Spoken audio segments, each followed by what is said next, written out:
Le monde est en pleine mutation et la Russie doit relever de nouveaux défis pour rester une puissance de premier plan. Face aux sanctions économiques, à la compétition technologique et aux transformations industrielles, Moscou mise sur un levier stratégique crucial, l'éducation et la formation technique.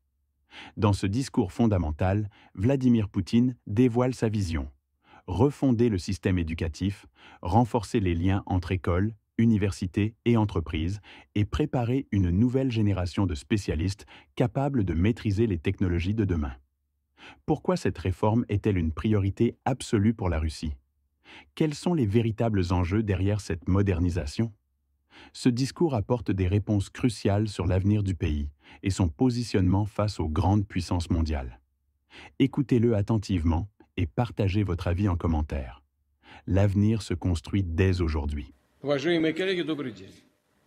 La combinaison des études et du travail devient aujourd'hui la norme pour un grand nombre d'étudiants. Le désir des jeunes de devenir indépendants, de se tester dans un véritable processus de production, mérite sans aucun doute le respect et, bien sûr, un soutien total à cet égard. La Russie doit être compétitive dans les domaines clés. Pour cela, nous avons besoin de spécialistes capables de générer des solutions uniques, y compris pour les nouvelles industries en cours de formation, et prêts à utiliser des méthodes modernes de conception et d'ingénierie. Cette année marque la fin de la phase expérimentale du projet « Professionnalité », mis en œuvre depuis 2022 sur le principe d'une coopération étroite entre les établissements d'enseignement et les entreprises des secteurs économiques clés. Parallèlement, il est nécessaire d'éliminer les cours obsolètes, parfois archaïques, qui ne répondent plus aux besoins de l'économie. C'est d'ailleurs l'une des principales raisons pour lesquelles les jeunes perdent tout intérêt pour leur future profession, voire abandonnent complètement leurs études. Dans certaines filières d'ingénierie, jusqu'à 40% des étudiants quittent l'université sans avoir terminé leur formation. Notre enseignement technique doit avant tout être fondamental. La base essentielle en mathématiques et en sciences naturelles se forme dès l'école, notamment entre la 5e et la 9e année.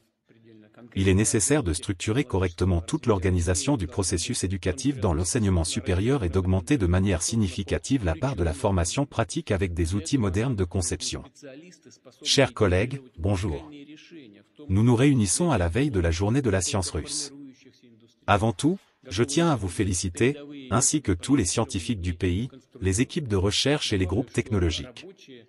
Je vous souhaite un travail fructueux et des résultats réussis au service de la Russie et de notre peuple. Nous devons mettre à jour en profondeur les programmes de mathématiques et de sciences naturelles, équilibrer le volume des matières enseignées et les rendre accessibles, compréhensibles et, surtout, intéressantes pour les élèves. Les questions de l'enseignement technique, de la formation des ingénieurs et des ouvriers qualifiés dans les domaines prioritaires du développement scientifique et technologique de la Russie sont fondamentales. De nouveaux projets nationaux de leadership technologique sont en cours de lancement. À la fin de l'année dernière, le gouvernement et l'Académie des sciences de Russie ont reçu pour mission d'élargir considérablement ces initiatives et d'y ajouter des mesures supplémentaires, afin de garantir non seulement l'autosuffisance du pays dans les secteurs clés, mais aussi d'assurer la supériorité des technologies et des productions nationales dans les domaines vitaux. Il est nécessaire d'ancrer dans la loi ce modèle d'organisation de l'enseignement professionnel secondaire, avec la participation obligatoire des entreprises. D'autant plus que ce projet se développe activement et s'étend à de nouveaux secteurs. Il est essentiel de mettre en place un échange constant des pratiques les plus efficaces, et en premier lieu, d'avancer vers la création d'un système intégré de formation des spécialistes techniques, allant de l'école à l'université. Avec les régions et les employeurs, nous avons élaboré une prévision quinquennale des besoins en main-d'œuvre pour l'ensemble de l'économie. Ce travail a été réalisé en prenant en compte le développement des territoires, des secteurs et des professions spécifiques.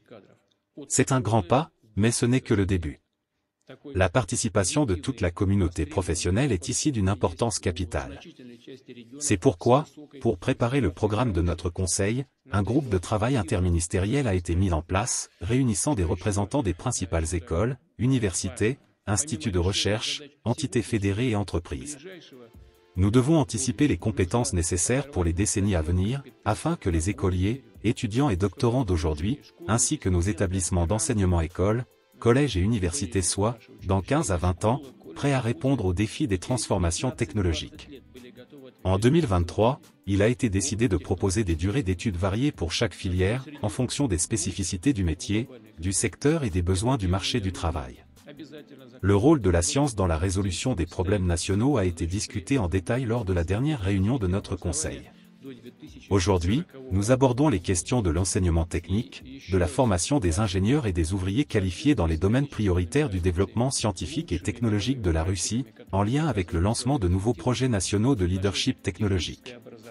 Former de tels spécialistes est l'une des tâches les plus importantes de tous les niveaux d'éducation. Je tiens à souligner que, ces dernières années, nous avons travaillé de manière systématique au développement des écoles, des collèges et des universités. Mais la situation économique et la concurrence mondiale évoluent rapidement. Face à la pénurie de main-d'œuvre qualifiée, qui est un problème aigu et sensible pour les entreprises, nous devons dès maintenant prendre des mesures non conventionnelles, parfois même extraordinaires.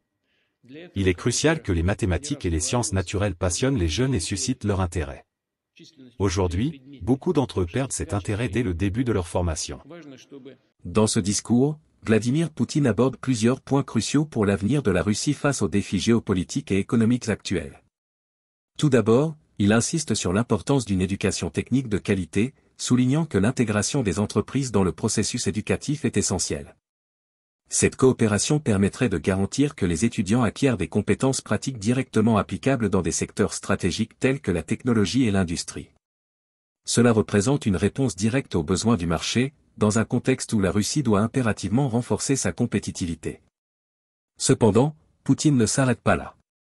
Il évoque également la nécessité d'une réforme globale du système éducatif pour le rendre plus moderne et adapté aux enjeux du XXIe siècle.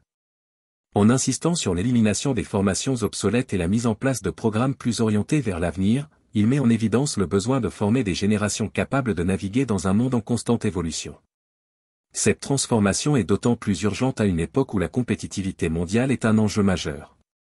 Dans cette perspective, Poutine aborde aussi l'importance de préparer les jeunes générations aux défis technologiques et industriels. Il propose de renforcer les bases scientifiques dès le plus jeune âge, notamment à travers des formations solides en mathématiques et en sciences naturelles. En formant des spécialistes dotés de compétences essentielles, la Russie pourra mieux affronter les transformations technologiques et industrielles à venir, en s'assurant que les jeunes générations soient prêtes à innover et à s'adapter.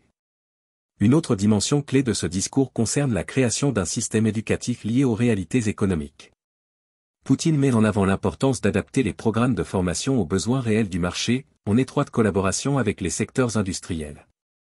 En réorientant l'éducation vers les métiers de demain, la Russie entend non seulement combler les lacunes actuelles mais anticiper les évolutions futures, créant ainsi un cercle vertueux de développement durable. Un aspect particulièrement important évoqué dans le discours est le déficit de compétences dans des secteurs stratégiques, notamment dans les technologies de pointe. Ce manque de personnel qualifié, à la fois dans les secteurs scientifiques et techniques, constitue un frein pour la compétitivité de la Russie sur la scène internationale. Poutine souligne la nécessité d'agir rapidement et de manière décisive pour combler ces lacunes, en créant des formations mieux adaptées aux besoins actuels et futurs du pays. Enfin, le discours met l'accent sur la formation continue et l'adaptation permanente des compétences. Poutine appelle à une mise à jour régulière des connaissances et des compétences pour faire face à l'ère numérique et aux nouvelles technologies. À cet égard, il souligne que le système éducatif russe doit intégrer cette dynamique afin de préparer ses citoyens à l'évolution rapide du monde professionnel. En conclusion, ce discours de Vladimir Poutine dessine une vision claire de l'avenir éducatif et économique de la Russie, fondée sur une réforme profonde de l'éducation technique et une coopération renforcée avec le monde des entreprises. La mise en place de ces réformes vise non seulement à renforcer la souveraineté nationale, mais aussi à positionner la Russie comme un leader dans des secteurs stratégiques comme la technologie et l'industrie. Alors, quel est votre avis sur ces propositions de réforme ? Pensez-vous que la Russie saura relever ces défis et se renforcer face aux grandes puissances mondiales ? Partagez vos réflexions dans les commentaires ci-dessous, nous serions ravis de connaître votre opinion. Et n'oubliez pas de vous abonner à la chaîne pour ne rien manquer de nos prochaines vidéos et analyses sur ces enjeux géopolitiques majeurs. Chers abonnés, je vous remercie sincèrement pour votre fidélité et votre soutien continu. Si vous appréciez le contenu que nous créons, pourquoi ne pas aller encore plus loin en devenant membre de la chaîne ? Cliquez simplement sur le lien en haut à droite pour soutenir financièrement notre chaîne. Votre adhésion nous permet de financer la production de nouveaux contenus passionnants et de toujours améliorer notre offre pour vous. Merci de faire partie de cette aventure.